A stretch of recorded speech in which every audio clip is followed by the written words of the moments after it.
Hello everyone, welcome to digital learning platform of Winjam International School. आज हम बात करने वाले हैं एसओएफ सीरीज के अंदर क्लास 7 के चैप्टर 5 के बारे में, जिसका नाम है natural resources and their conservation. इस चैप्टर के अंदर हम ये पढ़ने वाले हैं मोस्टली कि नेचुरल रिसोर्सेज कौन कौन से होते हैं, हमारे लिए कौन से रिसोर्सेज कितने इंपॉर्टेंट है, और इसके अलावा जो बायोडाइवर्सिटी है उसको कंजर्व करना क्यों जरूरी है। ठीक है, इसी के अंदर हम फूड चेन, फूड वेब, इन सब चीजों के बारे में भी पढ़ेंगे। तो चलिए स्टार्ट करते हैं बिना देर करे। सबसे पहले हम पढ़ने वाले हैं नेचुरल रिसोर्सेज के बारे में। तो देखो क्या है, ये कहता है, देखो natural resources are those natural reserves that human beings can utilize for their sustenance and welfare. यानी ह्यूमंस जिनको अपने सस्टेनेंस के लिए या वेलफेयर के लिए यूज कर सके, ऐसी नेचुरल चीजों को हम नेचुरल क्या बोलते हैं, रिसोर्सेज बोलते हैं। अब वहां क्या क्या चीजें आती है, देखो फिजिकल चीजें जो नॉन लिविंग होती है। Natural resources are air, water, soil, minerals, coal, petroleum etcetera. And the biological यानी लिविंग जो होती है वो कौन कौन सी होती है। लिविंग या natural resources are micro organisms यानी बैक्टीरिया और फंगस जो होते हैं वो, plants, animals etcetera. These natural resources are obtained from. अब यहाँ दो अलग अलग तरह के पार्ट्स, तीन अलग अलग तरह के पार्ट्स दिखा रखे हैं। देखो एक होता है लिथोस्फेयर, किसे बोलते हैं, solid part of the earth crust, यानी अर्थ क्रस्ट का जो सॉलिड पार्ट है दैट इज लिथोस्फेयर। देखो जो यहाँ पर दिखा रखा है इस जगह पर लिथोस्फेयर है। एक होता है hydrosphere, the water bodies such as sea, rivers, lakes on the earth, ये होता है हाइड्रोस्फेयर। और एटमॉस्फेयर क्या होता है, एयर सराउंडिंग द अर्थ, यानी जो सराउंडिंग अर्थ के सराउंडिंग जो एयर है वो सारी मिलकर क्या बनाती है, एटमॉस्फेयर बनाती है। Due to developments in science and technology at the large scale, we are using up natural resources at very fast pace that results in the drastic effect on our present life, and it is likely to have much more effects to the near future। यानी कि जिस हिसाब से हम इनका बहुत अंधाधुंध या तेजी से यूज कर रहे हैं, उसके कारण क्या हो रहा है, ये रिसोर्सेज जो हैं वो धीरे धीरे घट रहे हैं और इसके इफेक्ट हमें फ्यूचर में देखने को मिलेंगे। ठीक है, नेक्स्ट देखिए, renewable and non renewable resources क्या होते हैं। रिन्यूएबल रिसोर्सेज जिनको हम दोबारा से बना सकते हैं, और नॉन रिन्यूएबल ये होगा जिसको एक बार खत्म होने पर हम दोबारा नहीं बना पाएंगे, है ना। Natural resources can be divided into two groups, ठीक है, renewable and non renewable resources.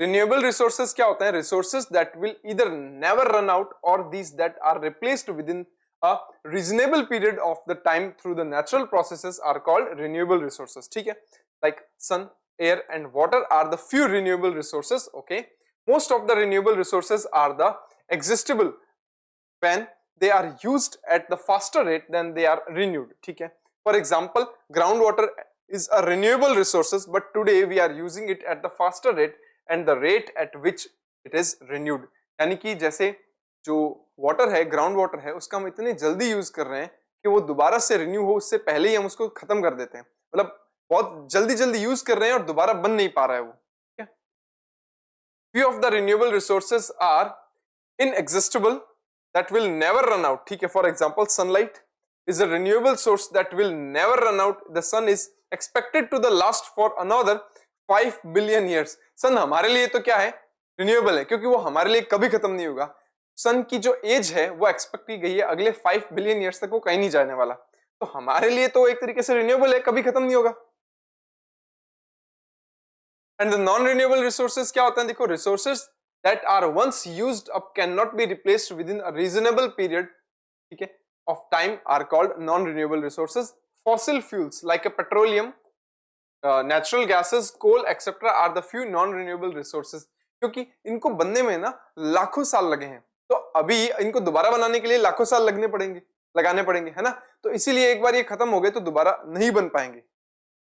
उसके बाद देखो ओलंपियाड बाइट क्या कहती है, देखो some non renewable sources like metals can be used again and they can be recycled. कुछ नॉन रिन्यूएबल रिसोर्सेज जैसे मेटल्स वगैरह जो होती है वो यूज की जाती है अगेन, और उनको रिसाइकल भी किया जा सकता है। तो वेस्ट वाटर मैनेजमेंट के बारे में बात करते हैं। तो उससे पहले मैं बताता हूँ वेस्ट वाटर क्या होता है। जब भी हम पानी को किसी डेली लाइफ में किसी भी काम में यूज में लेते हैं तो पानी गंदा हो जाता है। जैसे टॉयलेट फ्लश करने के लिए, कपड़े धोने के लिए ये लिया, पानी गंदा हो गया, उसे वेस्ट वाटर कहते हैं। उसका मैनेजमेंट कैसे करें, मतलब आप उसको सीधा तो यूज कर नहीं सकते, दोबारा से नदियों में छोड़ नहीं सकते क्योंकि पानी गंदा हो जाएगा, तो उसे साफ करके कैसे ही उसके बाद में उसका यूज किया जाता है। तो वो काम कैसे किया जाता है, that is waste water management. Clean the water is one of our basic necessities. Unfortunately, clean water that is fit for our use is not available to all. सही बात है. With rapid increase in population, the quality of water is deteriorating. यानी कि इसका मतलब ये है कि सबको साफ पानी की जरूरत होती है लेकिन सबको मिल नहीं पाता क्योंकि पॉपुलेशन जैसे जैसे बढ़ रही है वैसे साफ पानी या पीने लायक पानी कम होता जा रहा है. सोर्सेज ऑफ वेस्ट वाटर क्या होता है देखो. We use the water in our daily chores like bathing, washing clothes, dishes, flushing toilets, cooking, etc. The used water gets dirty and it is called wastewater. It contains urine, feces, detergent and the dirt released after the washing clothes and the utensils and food waste. It can cause disease such as the diarrhea, cholera, typhoid and disease causing microorganisms that are present in it. ठीक है. Industrial waste water contains poisonous chemicals. जो industry से निकलता है waste water में poisonous chemicals होते हैं. The waste water from hospital is also contain several types of disease causing germs and the dangerous radioactive materials. ये सब भी होते हैं जो हॉस्पिटल से निकलते हैं, उनमें ये सब चीजें होती है. नेक्स्ट देखो, agricultural waste water contains fertilisers, pesticides, insecticides, plants and animal waste etcetera. जो एग्रीकल्चर वेस्ट वाटर होता है उनमें ये इतने सारे केमिकल्स होते हैं जो बहुत हार्मफुल होते हैं और कार्सिनोजेनिक होते हैं, मतलब कैंसर पैदा करते हैं, और प्लांट और एनिमल का वेस्ट होता है. ठीक है. Nutrients present in waste water such as nitrogen, phosphorus and organic material promote the growth of weeds which lower oxygen levels of water badly affect aquatic life. अब न्यूट्रिएंट्स जो होते हैं, नाइट्रोजन होता है, फॉस्फोरस होता है, जिसके कारण क्या होता है, कोई खराब प्लांट्स जो होते हैं जिनको वीड्स बोलते हैं वो पानी के अंदर ग्रो करने लगते हैं और वो पानी से ऑक्सीजन खींच लेते हैं, जिसके कारण जो पानी में रहने वाले अदर ऑर्गेनिजम्स हैं वो ऑक्सीजन की कमी के कारण क्या होते हैं, बहुत बुरी तरीके से अफेक्ट होते हैं. All this wastewater forms the sewage. It has the several dissolved and the suspended impurities in it. ठीक है. These are called contaminants. It is important to dispose of this sewage properly. ठीक है. If it is disposed of in lakes, rivers or in the sea without being treated, it can result in the major health hazard for the humans and animals. यही मैंने बताया था कि इसको सीधे ही नहीं छोड़ सकते, ट्रीट करने के बाद छोड़ना पड़ेगा. ओलंपियाड बाइट क्या कहती है देखो. Eutrophication is a process in which excessive growth of algae, commonly called algal bloom, causes as a result of extra loading of nutrients in the water body. अगर पानी के अंदर बहुत ज्यादा न्यूट्रिएंट्स आ जाएंगे तो उसके अंदर एल्गीज बहुत रैपिडली ग्रो करने लगेंगे, उसको बोलते हैं एल्गल ब्लूम. ठीक है. This phenomenon to increase in the concentration of harmful non biodegradable chemical substances in the body of living organisms that each trophic level of the food chain is called biomagnification. अब क्या होता है, एक तो हो गया यूट्रोफिकेशन, तो जिसके कारण वीड्स वगैरह जो होंगी वो जरूरत से ज्यादा ग्रो करने लगती है, पानी में ऑक्सीजन की कमी हो जाती है. कुछ ऐसे केमिकल्स होते हैं जो नॉन बायोडिग्रेडेबल होते हैं. एग्जांपल के लिए मैं बात करता हूं डीडीटी. ये नॉन बायोडिग्रेडेबल होता है. ये पानी में घुल करके, जैसे हम खेतों में इंसेक्ट्स वगैरह को मारने के लिए इसका यूज करते हैं, और ये नॉन बायोडिग्रेडेबल है. अगर ये गलती से पानी में पहुंच जाए और उस पानी के साथ वो फिशेस के अंदर चला जाए तो वहां वो डिग्रेड नहीं होता, वो एक लेवल से अगले लेवल, अगले लेवल से और अगले लेवल, यानी कि एक फिशेस जो दूसरी को खा रही है, दूसरी को कोई तीसरी फिश खा रही है, तो उसके अंदर इसकी मात्रा बढ़ती जाएगी. ठीक है. तो इस चीज को क्या बोलते हैं, बायोमैग्निफिकेशन कहते हैं. क्या बोलते हैं, biomagnification.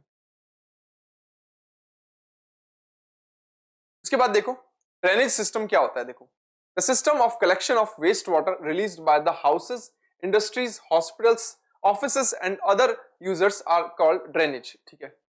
Proper drainage is necessary to stop water logging in an area. Drainage यानी पानी खराब है उसको निकालो उस एरिया से, ठीक है ना, और कहीं और भेजो. मतलब हमारी कॉलोनी से या जिस भी जगह हम रह रहे हैं वहां पर पानी रुकना नहीं चाहिए, निकलना चाहिए वहां से.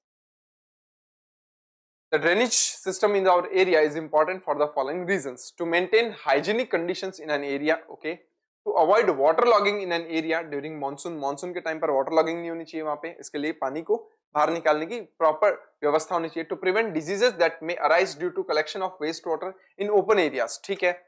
अब पानी किसी खुले एरिया में इकट्ठा रहेगा तो वहां पर अलग अलग तरह के जो इंसेक्ट्स होंगे वो अंडे देके जाएंगे और डिजीज फैलाने का काम करेंगे.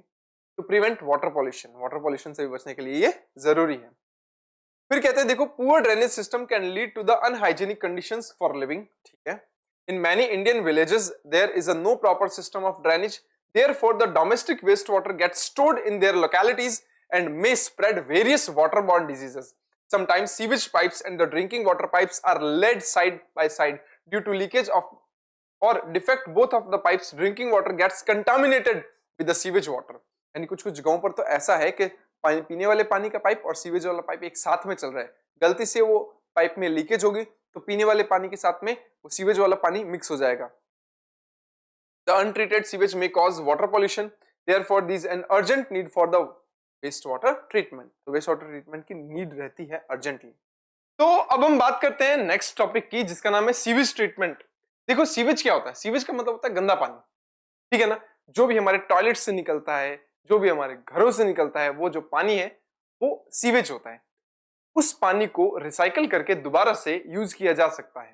तो एक प्लांट होता है जिसे बोलते हैं सीवेज ट्रीटमेंट प्लांट, वहां उस पानी को दोबारा साफ किया जाता है और साफ करने के बाद रीयूज के लिए क्या क्या कर दिया जाता है, भेज दिया जाता है, ठीक है ना। तो इस टॉपिक में हम ये पढ़ने वाले हैं कि उस पानी को साफ कैसे किया और हम कहाँ कहाँ उसका यूज ले सकते हैं, कहाँ यूज नहीं ले सकते हैं। इसको डेफिनेटली पीने के पानी के लिए तो यूज में नहीं लिया जाएगा। हाँ, जो घर के दूसरे काम है जैसे बर्तन धोने में या फिर कपड़े धोने में, सफाई करने में, एक्सेट्रा एक्सेट्रा चीजों में काम में ले सकते हैं। तो देखो, the process of removing pollutants and destroying the disease causing microbes from the waste water before it enters a water body or it is reused is known as a sewage treatment। कई बार क्या करते हैं, हम उस गंदे पानी को जो नेचुरल वाटर रिसोर्सेज हैं जैसे नदियां हैं, तालाब है, झीलें हैं, वहां छोड़ने से पहले भी उसे ट्रीट करते हैं, क्योंकि अगर वो गंदा पानी सीधा सीधा उन नेचुरल रिसोर्सेज में गया उसके बाद क्या होगा, उसके बाद वहां भी पॉल्यूशन फैल जाएगा। तो ये क्या है सीवेज ट्रीटमेंट, ये रिमूविंग प्रोसेस है पॉल्यूटेंट्स की या destroying a disease causing microbes from waste water because it enters into the water body और it is reused is known as sewage treatment. It is one of the most important municipal services, ठीक है। The various processes carried out in a waste water treatment plant as a follows. इसमें तीन तरह के treatment होंगे, primary treatment, secondary और tertiary treatment. तो देखो प्राइमरी ट्रीटमेंट में क्या करते हैं, देखो primary treatment sewage is carried by a sewers treatment plant, ठीक है। Here is a large solids like a leaves, rags, plastic, etc. are the first separated by the strainers or the screens, ठीक है।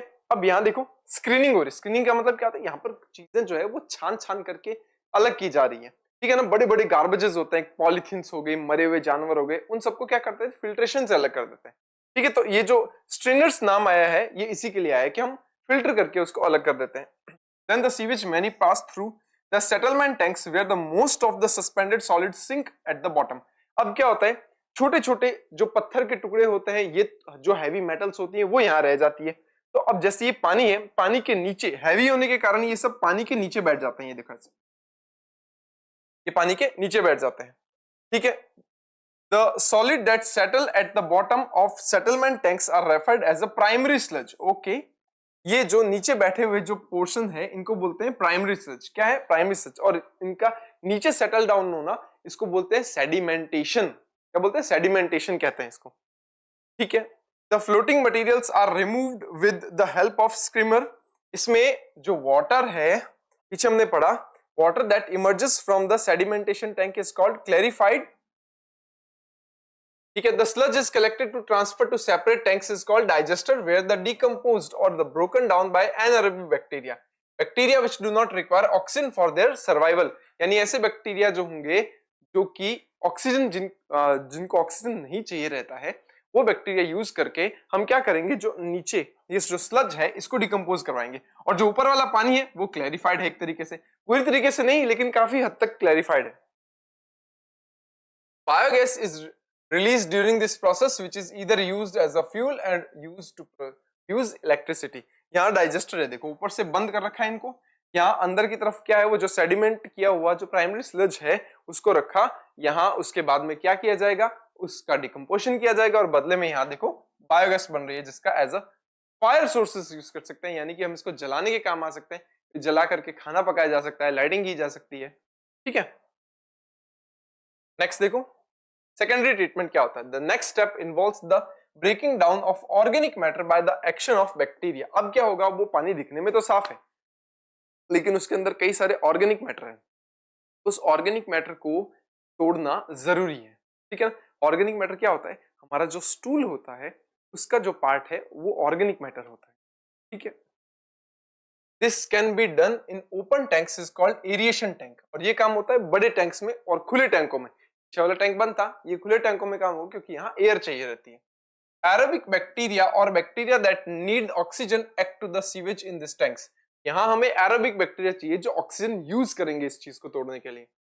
Often air is blown into these tanks spread up this process, और बाहर से हम क्या कर सकते हैं, एयर ले सकते हैं। बाहर से हम क्या करते हैं, इधर इस जगह पर देखो एयर पंप करते हैं ताकि ये प्रोसेस जल्दी जल्दी हो। That is a aeration tank. देखो ये एरिएशन टैंक है, ठीक है ना। The action of bacteria makes solid settle that bottom is called secondary or activated sludge। काम होने के बाद में वो बैक्टीरिया नीचे बैठ जाते हैं। जब ऑर्गेनिक मैटर पूरा टूट गया तो ये नीचे बैठ जाएंगे, और नीचे बैठे हुए जो बैक्टीरिया होते हैं that are called activated sludge, उन्हें हम एक्टिवेटेड स्लज बोलते हैं। तो हम यहाँ से पानी तो ऊपर बाहर निकाल देंगे, आगे भेज देंगे, और जो नया पानी आएगा उसके लिए बैक्टीरिया दोबारा से एज अ सोर्स काम करेंगे, जहां पर वो ब्रेकडाउन की प्रोसेस वापस चलाई जाएगी। The activated sludge is about 97% of water. Okay, the water is removed by the sand drying beads or the machines. The dried sludge is used as a manure, returning to the organic matter and the nutrients to the soil. ठीक है? The treated water has very low level of organic material and the suspended matter. It can be discharged into the lake, river or the sea. अब यहाँ पर organic matter सारा का सारा खत्म हो चुका है, अब ये लगभग ये साफ हो चुका है पानी। आप इसको लेक या रिवर या कोई भी पॉन्ड आदि में छोड़ सकते हैं, लेकिन फिर भी कई बार कुछ हार्मफुल बैक्टीरिया या माइक्रोब्स भी इसमें रह जाते हैं। उसके रिमूवल के लिए कभी कभी हम टर्शियरी ट्रीटमेंट भी कर देते हैं, ठीक है ना। Sometime before discharging into the water bodies, the water is disinfected to reduce the number of harmful microorganisms that may be cause of various diseases. Common disinfections are the chlorine and the ozone. इनका use कर सकते हैं। और उसके बाद में tertiary treatment क्या होता है, देखो sometimes the waste water is treated further before discharge into the water bodies to remove the dissolved chemicals. कुछ डिसॉल्व्ड केमिकल्स भी होते हैं, तो जो इंडस्ट्रियल वेस्ट जो वाटर होता है उसके अंदर कई सारे हार्मफुल केमिकल्स होते हैं, उसके लिए टर्शियरी ट्रीटमेंट भी करते हैं। For this the water can be pass through the man made ponds containing the reeds and the certain organisms that clean out some dissolved chemicals. Water hyacinth ये एक plant का नाम है, and aquatic plant is an excellent natural cleanser. तो यहाँ देखो क्या किया जाता है, यहाँ छोड़ने से पहले नेचुरल वाटर बॉडीज में छोड़ने से पहले उन्हें मैन मेड यानी कि इंसानों द्वारा बनाए हुए बड़े तालाबों में ले जाया जाता है, और वहां बहुत सारे प्लांट्स उगे हुए होते हैं।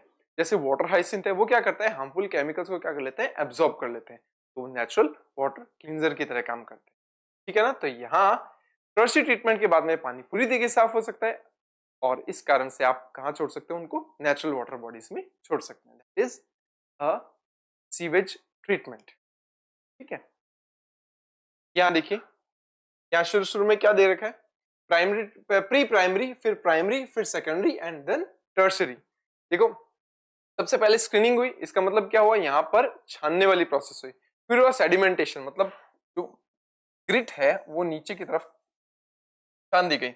उसके बाद में यहाँ बायोलॉजिकल ट्रीटमेंट हुआ, यहाँ एरोबिक बैक्टीरिया का यूज करके पानी को साफ किया गया। उसके बाद में फिर से यहाँ सेडिमेंटेशन हुआ, जो भी ऑर्गेनिक मैटर था और बैक्टीरिया थे नीचे बैठ गए।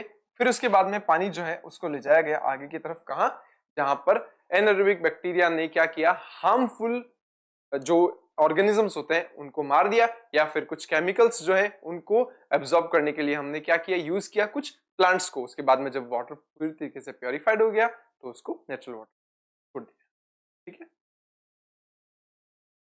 तो नेक्स्ट देखो, economic methods of sewage disposal, यानी अभी हमने जो बात की थी, जो सीवेज ट्रीटमेंट प्लांट है उसके अंदर बहुत टाइम लगता है, प्लस काफी कॉस्टली पड़ता है ये।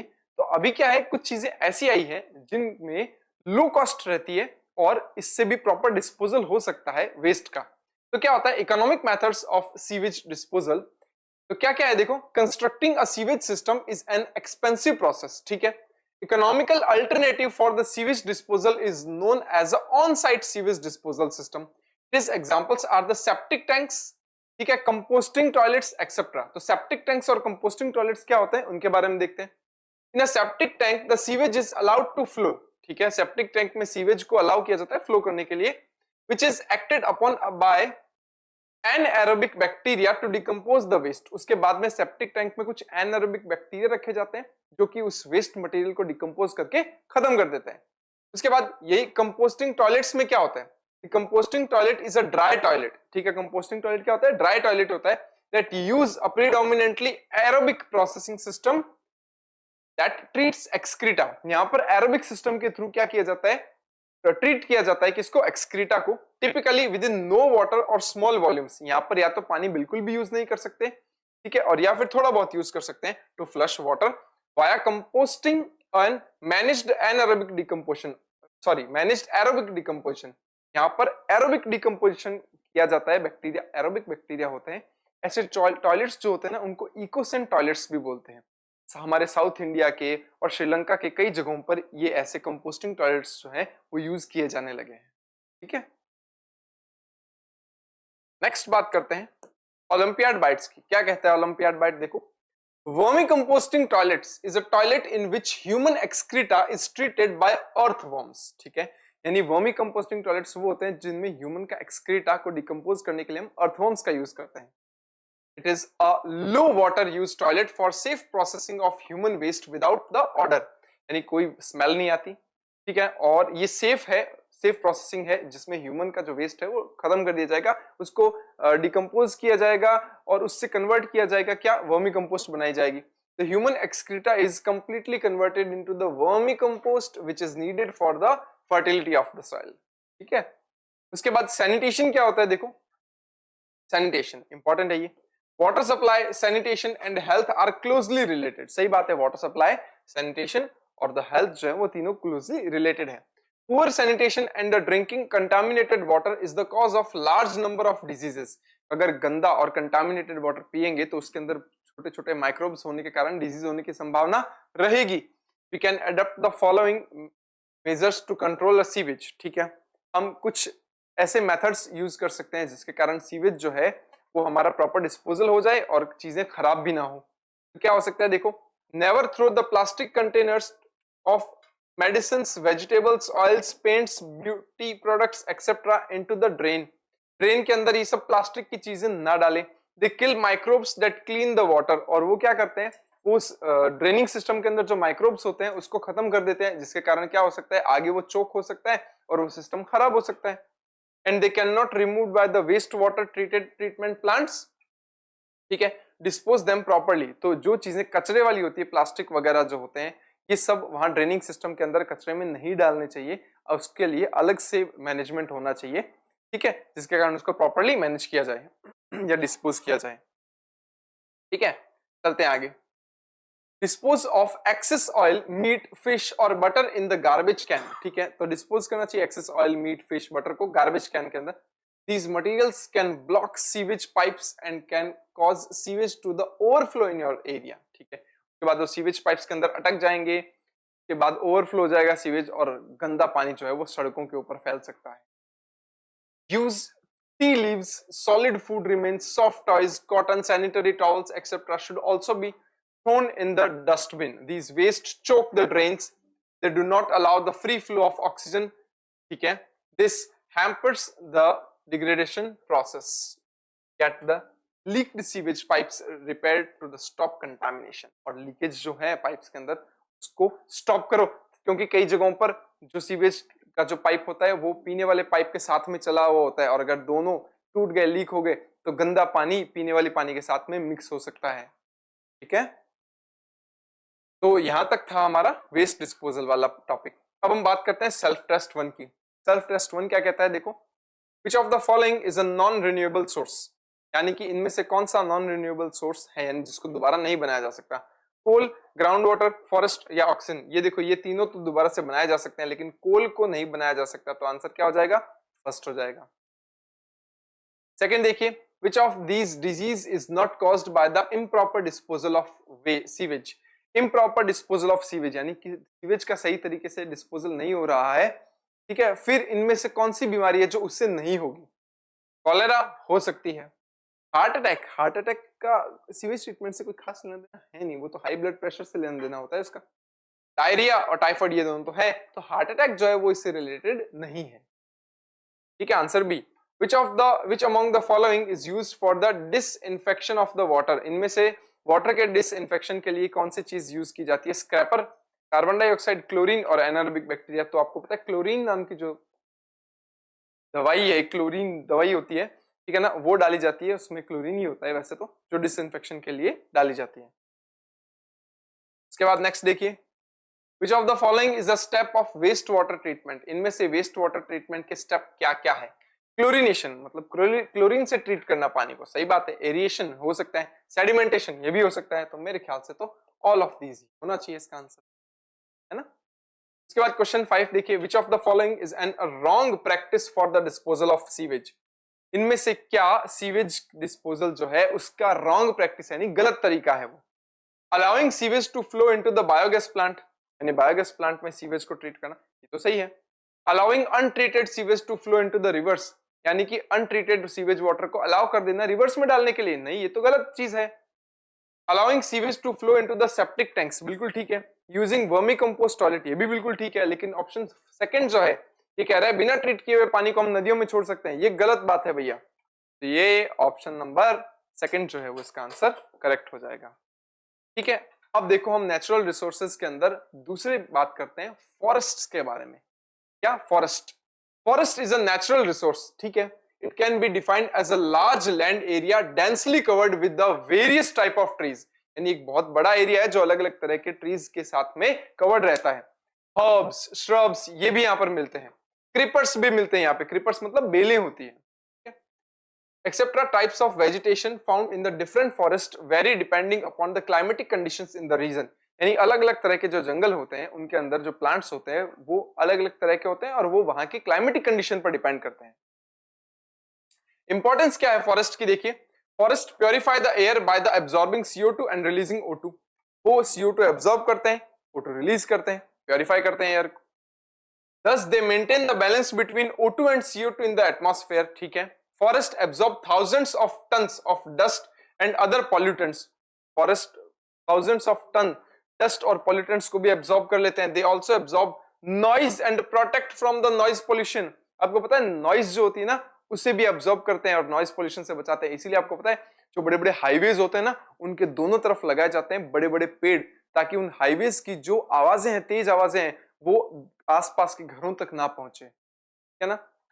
दे act as a barrier against to the wind too, ठीक है, ये बैरियर की तरह काम करता है विंड के लिए भी। The water vapour release by the trees during transpiration helps to increase the rainfall. अब प्लांट क्या करते हैं, जो पानी ट्रांसपिरेशन के थ्रू ऊपर उड़ाते हैं वही वेपर बन के क्या बनता है, बादल बनते हैं और उन्हीं से रेनफॉल होता है। Cutting down the forest make a significant difference to the rainfall in an area, अगर किसी एरिया के बहुत बड़े लार्ज स्केल पर क्या कर दिया जाए, पेड़ काट दिए जाए, तो वहां की रेनफॉल पर बहुत बुरा असर पड़ेगा। The evaporation of water from leaves और ऑल्सो कॉज कूलिंग, यानी कि इवोपरेशन होने के कारण क्या होता है, आसपास का एरिया ठंडा भी रहता है, ठीक है ना। और पत्तियां जो है वो भी ठंडी रहती है, क्योंकि वास्तव में इवोपरेशन होता है इसीलिए कि पेड़ के आसपास का माहौल जो है यानी कि एनवायरनमेंट जो है वो ठंडा रहे। उसके बाद और क्या क्या चीजें हैं देखो, trees act as a barrier against to wind to break the force of wind and the protect houses, farmland and the sand vegetation। आपको पता है पेड़, बड़े बड़े पेड़ जो होते हैं वो तेज हवाओं को भी रोक लेते हैं, जिसके कारण घर या दूसरी वेजिटेशंस जो होती है उनको नुकसान कम पहुंचता है, क्योंकि बड़े प्रेशर से चलने वाली हवा नुकसान पहुंचा सकती है। The roots of trees bind to the soil and save it from the being washed away by the water or blown away by the wind, यानी कि रूट्स जो होती हैं ट्रीज की वो बांधे हुए रखती है मिट्टी को, ताकि मिट्टी जो है वो पानी के साथ या हवा के साथ उड़ न जाए। The leaves of the trees protect the soil beneath from the direct impact of the rain falling over them, and when the leaves fall they get decomposed and they make the soil more fertile। ठीक है, सही बात एकदम। Forests provide the best habitat for the various kinds of wild animals, a large variety of the plants grow in the forest, यानी forest में कई सारे जंगली जानवर भी रहते हैं और कई सारे और दूसरे प्लांट्स भी वहां ग्रो करते हैं जो बड़े पेड़ों के नीचे ग्रो करते हैं, छोटे प्लांट्स।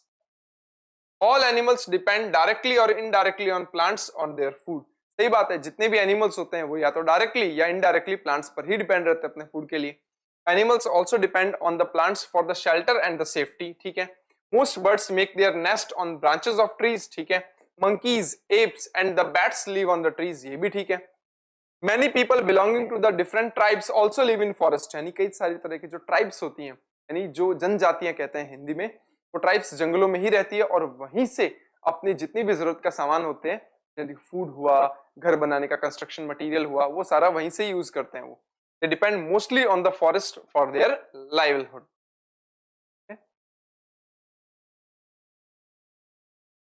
नेक्स्ट देखिए, when mountains lost their forest cover, rain water rushes down very fast। अगर बाई चांस ये बोलते हैं माउंटेन्स जो होते हैं उसके ऊपर लगने वाले फॉरेस्ट जो होते हैं वो खत्म हो जाए, तो उनका जो रेन वाटर जो होता है वो बहुत तेजी से नीचे की तरफ बढ़ेगा, which makes the rivers in the plains fill up suddenly। when the river become unable to hold so much water, they overflow and cause floods। उसके बाद जितनी तेजी से पानी नीचे जाएगा उतना बाढ़ आने की संभावना रहेगी। Forest slow down the flow of water, which helps to the control floods, and since the water is held by the forest, it gets the chance to seep into the soil and recharge the groundwater। सही बात है। अब जड़ें जो होती है वो पानी को अब्सॉर्ब करती हैं, ठीक है, जड़ें जो होती है वो सॉइल को भी होल्ड करके रखती है, तो सॉइल में जब पानी जाएगा, रेन वाटर जाएगा, तो वो उसको मिट्टी जो होगी वो पानी को होल्ड करके रखेगी, तो धीरे धीरे क्या हो सकता है, वो पानी धीरे धीरे ग्राउंड वाटर में भी जा सकता है, तो ग्राउंड वाटर का अमाउंट जो होगा वो भी बढ़ेगा। It prevents scarcity of the water after the monsoon। ठीक है।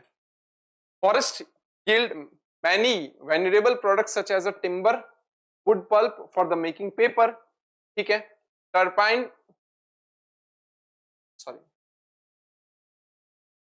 For making paper, turpentine, latex for the manufacture of the rubber, oils, spices, resins, gums, lac and the medicinal plants। इतनी सब सारी चीजें जो है वो हमें फॉरेस्ट से क्या होती है, मिलती है। तो अब हम बात करेंगे देखो फॉरेस्ट लेयर्स के बारे में, कि जो फॉरेस्ट होते हैं उनमें कितने तरह के प्लांट्स होते हैं। कुछ प्लांट्स बहुत छोटे होते हैं, कुछ मीडियम साइज के होते हैं और कुछ बहुत टॉल होते हैं। इस हिसाब से फॉरेस्ट के अंदर अलग अलग तरह की लेयर्स देखी जाती हैं। तो देखो, the branches, leaves, flowers and the fruit extending from the trunk of a tree is known as a crown of a tree. ठीक है, सही बात है कि जहां ब्रांचेस है, लीव्स है, फ्लावर्स है, फ्रूट्स है, उसे बोलते हैं ट्री का क्राउन। ठीक है। Different trees have a crowns at a different shapes and size. अलग अलग ट्रीज जो होते हैं उनके शेप और साइज अलग अलग होते हैं। जैसे यहाँ देखो, कुछ ट्रीज यूं फैले हुए से होते हैं, कुछ ट्रीज जो होते हैं वो कुछ इस शेप के भी हो सकते हैं, जैसे like a Christmas tree. Due to the presence of plants of different heights and different types of crowns, several horizontal layers are created in the forest। These layers are emergent layers, canopy, ठीक है, understory and the forest floor। तो यहाँ अलग अलग तरह की layers बन जाती है। ये हॉरिजॉन्टल लेयर्स जो आपको दिखाई दे रही है ये हाइट के बेस पर है। ठीक है, ये होती है सबसे ऊपर एमर्जेंट लेयर, उसके बाद कैनोपी, ठीक है, उसके पास अनडिस्टॉर्टरी और लास्ट में फॉरेस्ट फ्लोर। सही है। नेक्स्ट देखो, एमर्जेंट लेयर क्या होती है। The tallest trees in the forest में reach at the higher of up to 200 feet and form emergent layer. This is the plenty of sunlight in this layer। ठीक है। Animals found this layer are the toucan, macaw, hornbills, butterflies, insects, monkeys, snake, bats, etc। ये सब यहाँ मिलते हैं। Canopy क्या होता है? This layer, the branches of the tall trees as a high at 100 feet from a green roof known as a canopy। ठीक है। over the other layers, अच्छा other एक ही होगा, सिंगल है ना, other layers, the thick covering of leaves hardly allows any sunlight to come।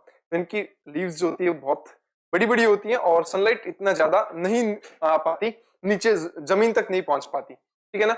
Animals found in the canopy layers are the birds, monkeys, orangutans, sloths, lizards, snakes, insects etcetera. ठीक है। उसके बाद under story जो है वो क्या है। The rain forest in the vegetation of the grow under the shade of the canopy is known as understorey. Understoreys जो होती है वो क्या होती है, जो शेड के नीचे उगने वाले प्लांट्स जो होते हैं, जो छाया के नीचे उगते हैं, मतलब जिनके पास बहुत ज्यादा लाइट अवेलेबल नहीं होती। ठीक है। This layer is hot and damp. ये एरिया हॉट और डैम्प होता है, छायादार होता है।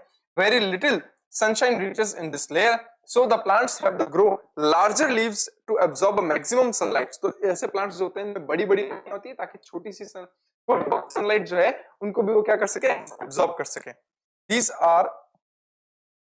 These are different horizontal layers in the understory. Tall trees from the uppermost layer. Below the tall trees are the smaller trees, below which are the shrubs and the tall grasses. Herbs from the lowest layer, and the animals found in the understory are owl. Mostly owls होते हैं, lizards होती हैं, snakes होते हैं, butterflies होती हैं। ठीक है। लेपर्ड्स होते हैं, मंकीज होते हैं, ठीक है, और अदर बर्ड्स होते हैं। At the position dart frogs, कुछ फ्रॉग्स यहाँ मिलते हैं, ट्री फ्रॉग्स भी यहाँ मिलते हैं, एक्सेट्रा। ये सारे के सारे इन जगहों पर देखे जाते हैं, ठीक है। लास्ट देखिए, फॉरेस्ट फ्लोर के बारे में बात करते हैं। क्या है ये? The forest floor is a dark damp covered with a layer of dead and decaying leaves, ठीक है। फ्रूट्स, सीड्स, इन सब से भरी हुई होती है फॉरेस्ट का फ्लोर। ट्विग्स, ट्विग्स क्या होता है? ट्विग्स पता है क्या होता है? पेड़ के जो सूखे हुए, जो बड़े बड़े तने तने होते हैं, सूखी लकड़ियां वगैरह जो होती है, वो गिरी हुई लकड़ियां, वो है twigs and herbs. Many species of plants, animals, and the decomposers are found here, which is exhibit unique adaptations to survival through the minimal levels of the sunlight on the forest floor. ठीक है, the forest floor to home of the millipedes, ठीक है, beetles and the large animals like rhinoceros, tiger, elephants, cobras, etc. Decomposers like bacteria and fungi are also found in this layer, क्योंकि यहाँ decomposition की process चलती है और decomposition इन्हीं के थ्रू होता है, ठीक है। उसके बाद independence of plants and animals, interdependence of plants and animals क्या होता है? तो नेक्स्ट बात करेंगे interdependence of plants and animals की। All living beings both plants and animals are directly or indirectly dependent on each other in a forest. हाँ, plants animal पर depend रहते हैं, एनिमल्स जो होते हैं वो प्लांट्स पर डिपेंड रहते हैं। Animals depends on plant as a plant provide food, shelter, oxygen, nesting sites, etc. for the animals. Animals को plants क्या क्या प्रोवाइड करवाते हैं? खाना, रहने के लिए जगह, ठीक है, ये सब चीजें। On the other hand, plants are also dependent on animals for nutrients. Carbon dioxide, क्योंकि कार्बन डाइऑक्साइड जो एनिमल छोड़ेंगे वही प्लांट्स लेंगे। पॉलिनेशन के लिए इंसेक्ट्स पॉलिनेशन करवाते हैं। सीड डिस्पर्सल के लिए insects also help to pollinate the flowers. Birds, monkeys and other helps to disperse their seeds. Soil organisms decompose the dead bodies and the droppings of animals and convert them into the simple compounds that enrich the soil with nutrients. तो जो animals होते हैं छोटे छोटे, जैसे bacteria है, fungus है, वो डेड ऑर्गेनिक मैटर को डिके करते हैं और उन सब चीजों से न्यूट्रिएंट्स बना करके वो मिट्टी में डाल देते हैं और फिर वो न्यूट्रिएंट्स प्लांट यूज कर लेते हैं। तो जब तक एनिमल्स या डिकम्पोजर्स नहीं होंगे, प्लांट्स को न्यूट्रिशन मिलना भी मुश्किल हो जाएगा, ठीक है। These nutrients absorbed by the plants, soil organisms play a very important role in the recycling of nutrients. तो छोटे छोटे एनिमल्स जो होते हैं वो रिसाइकलिंग में भी हेल्प करते हैं आयंस की या फिर न्यूट्रिएंट्स की। तो हम बात करते हैं, देखो, प्रोड्यूसर्स, कंज्यूमर्स और डिकम्पोजर्स की। प्रोड्यूसर्स क्या होते हैं? वो जो फोटोसिंथेसिस करके अपना फूड बना सकते हैं, उन्हें हम बोल सकते हैं प्रोड्यूसर्स। और प्रोड्यूसर्स ने जो फूड बनाया है उसको जो इनटेक करेगा वो कौन होगा? कंज्यूमर होगा। और प्रोड्यूसर्स और कंज्यूमर जब दोनों ही मर जाते हैं, उसके बाद में उन्हें डिकम्पोज करने का काम जो होता है वो जो माइक्रो ऑर्गेनिज्म करते हैं, जैसे कुछ फंगस हुए, कुछ बैक्टीरिया हुए, तो ये प्रोड्यूसर्स को भी डिकम्पोज करते हैं और कंज्यूमर्स को भी डिकम्पोज करते हैं, उन्हें हम बोलते हैं decomposers. They are small bacteria और फंगस। तो देखो, organisms that make their own food are called producers. Plant make their own food by the photosynthesis and they are also called autotrophs, ठीक है। Animals cannot make their own food, so they must eat the plants or either other animals or their food. They are called consumers. They are mainly three groups of consumers. देखो, animals that can only plants are called herbivorous or primary consumers. यानी कि जो सिर्फ plants खाते हैं उन्हें हम herbivorous या primary consumers कहते हैं। Animals that eat other animals are called carnivorous, and the carnivorous that eat herbivorous are called secondary consumers. यानी कि ऐसे एनिमल्स जो प्राइमरी कंज्यूमर्स को खाते हैं उन्हें हम क्या बोलते हैं? Secondary consumers. जैसे देखो, जैसे यहाँ ग्रास है, दैट इज द प्रोड्यूसर, और ग्रास को डायरेक्टली जो इनटेक कर रहा है, जैसे रैबिट है, वो हो गया primary consumer.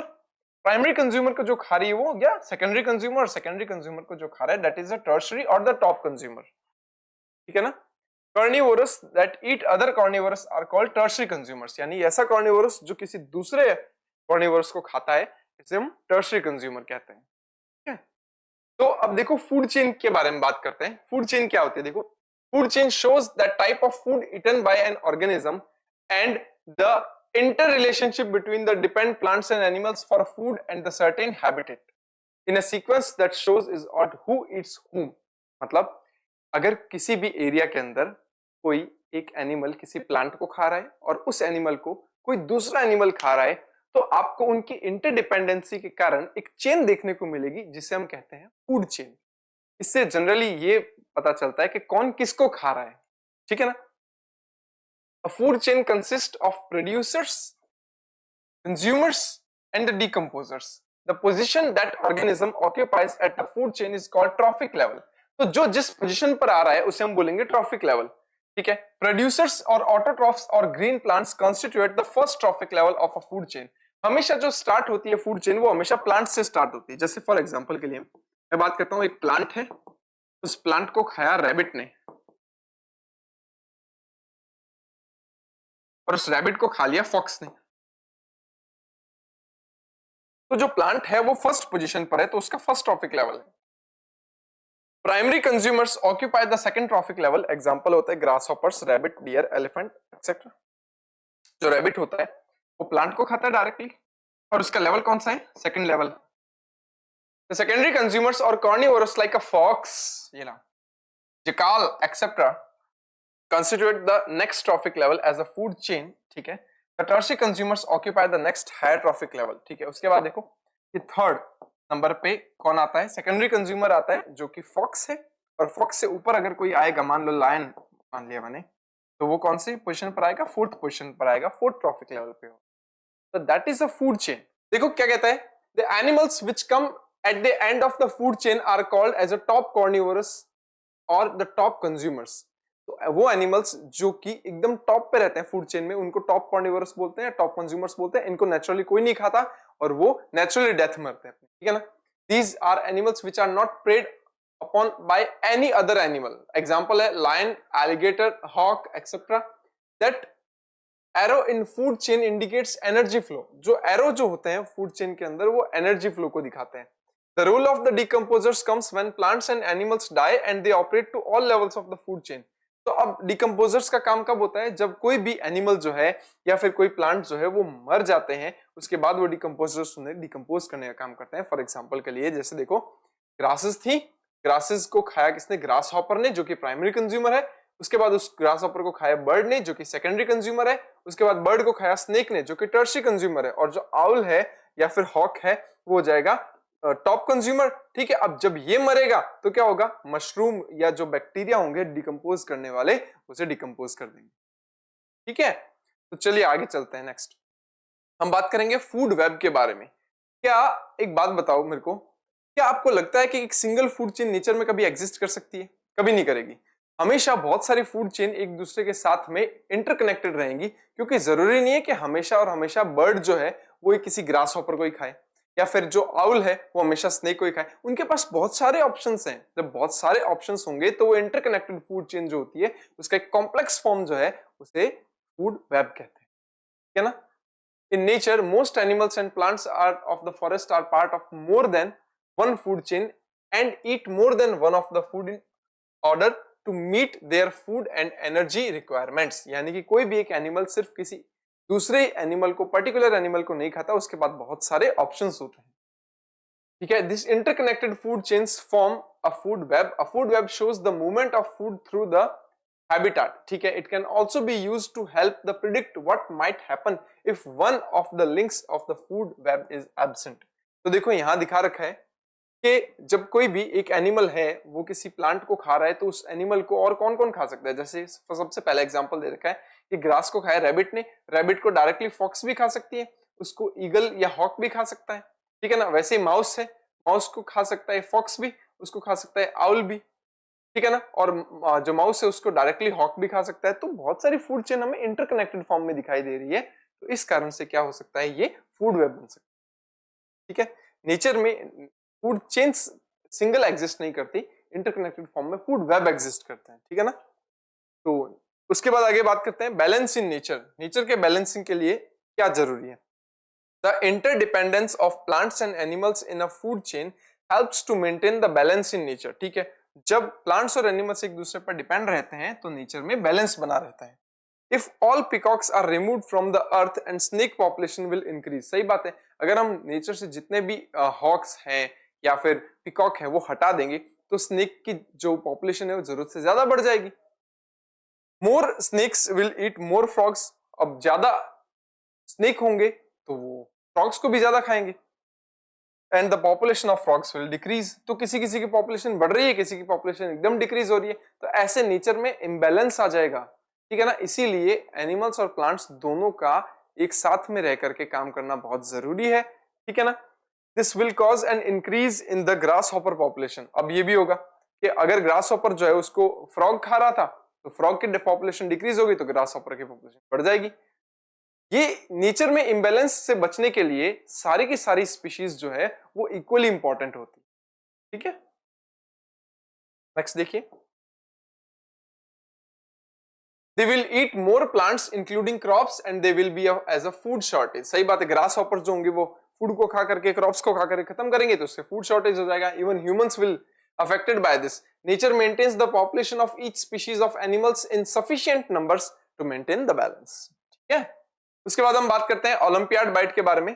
World forestry day is celebrated world wide every day in 21st of the March at the international level in order to increase the public awareness among the significance and the communities about the values, contributions and the forest to the balance the life on earth।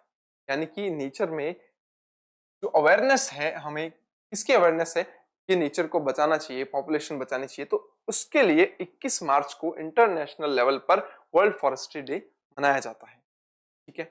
It was established in the year 1971 at the 23rd General Assembly of the European Confederation of the Agriculture, ठीक है।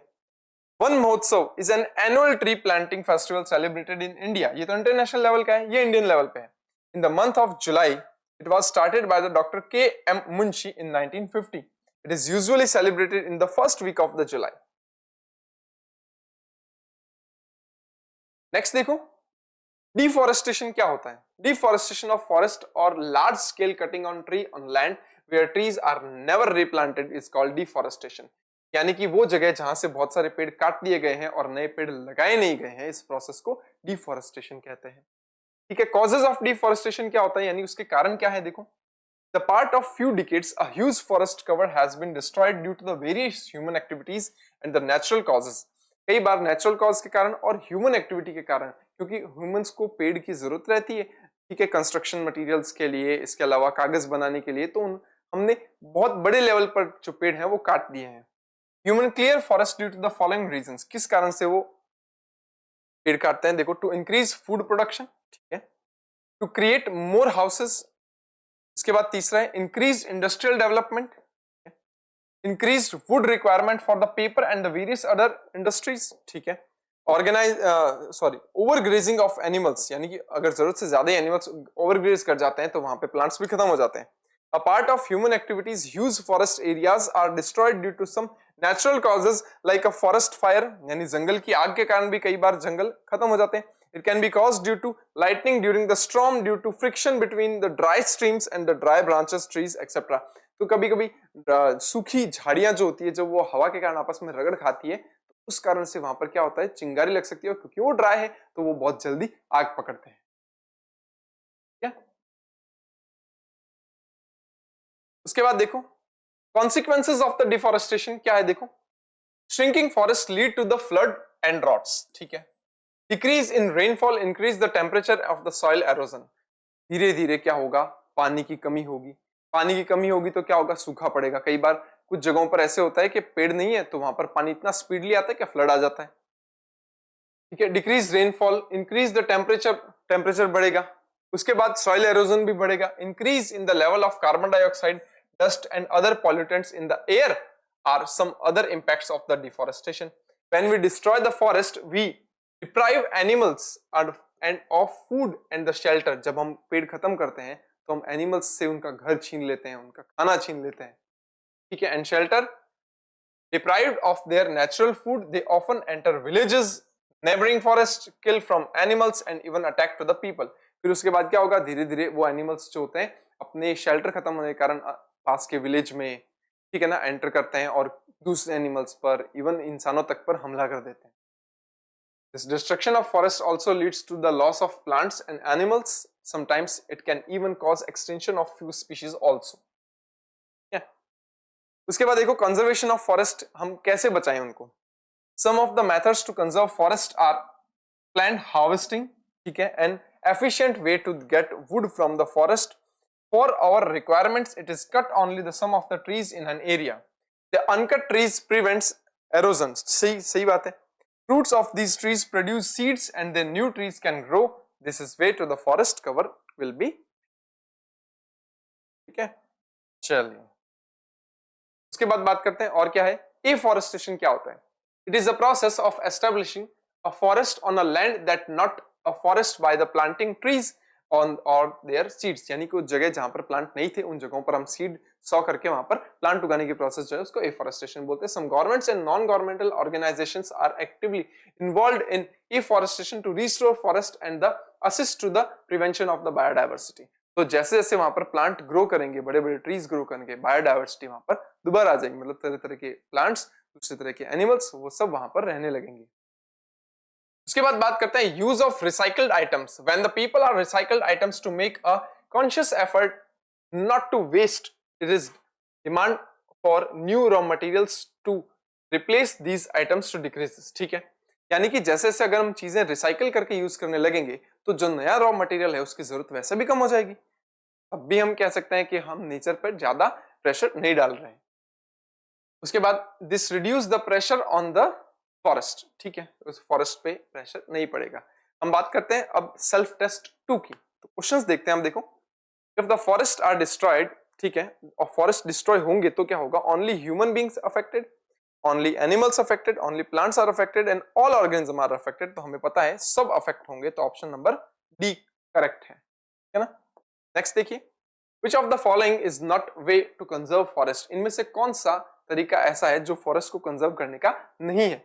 Deforestation, land cultivation, prevention of overgrazing और afforestation. तो हमें पता है, अभी अभी हमने देखा है कि डिफॉरेस्टेशन पेड़ों को काटना होता है, तो ये उनको बचाने का तरीका नहीं है. क्वेश्चन थर्ड देखिए, dash are always at the beginning of the food chain. Food chain की बिगिनिंग में सबसे पहले क्या होता है? डिकम्पोजर्स, स्कैवेंजर्स, कंज्यूमर्स या प्रोड्यूसर्स. तो हमें पता है प्रोड्यूसर्स से फूड चेन चालू होते हैं, प्लांट से स्टार्ट होती है, प्रोड्यूसर्स. क्वेश्चन नंबर 4 देखिए, which of these enable nutrients present in bodies of plants and animals to go back to the soil after that they die. यानी कि वो कौन सी चीज होती है जिससे प्लांट्स और एनिमल्स के मरने के बाद उनके अंदर जो न्यूट्रिएंट्स होते हैं वो वापस से सॉइल में चले जाते हैं. वो कौन होंगे जो ये काम करवाएंगे? प्रोड्यूसर्स होंगे, प्राइमरी कंज्यूमर होंगे, सेकेंडरी कंज्यूमर होंगे या डिकम्पोजर्स होंगे? तो ये काम डिकम्पोजर्स करते हैं. कौन करता है? डिकम्पोजर्स. इसके बाद क्वेश्चन नंबर 5 देखिए, which of the following is not a forest product. इनमें से फॉरेस्ट प्रोडक्ट कौन सा नहीं है? गम है, आयरन वो तो एक मेटल है, रेजिन भी है और रबर भी है. तो आयरन तो एक मेटल है, वो तो नेचुरली अर्थ क्रस्ट पर मिलती है, तो वो फॉरेस्ट का प्रोडक्ट नहीं है. ठीक है, बस इतना ही था.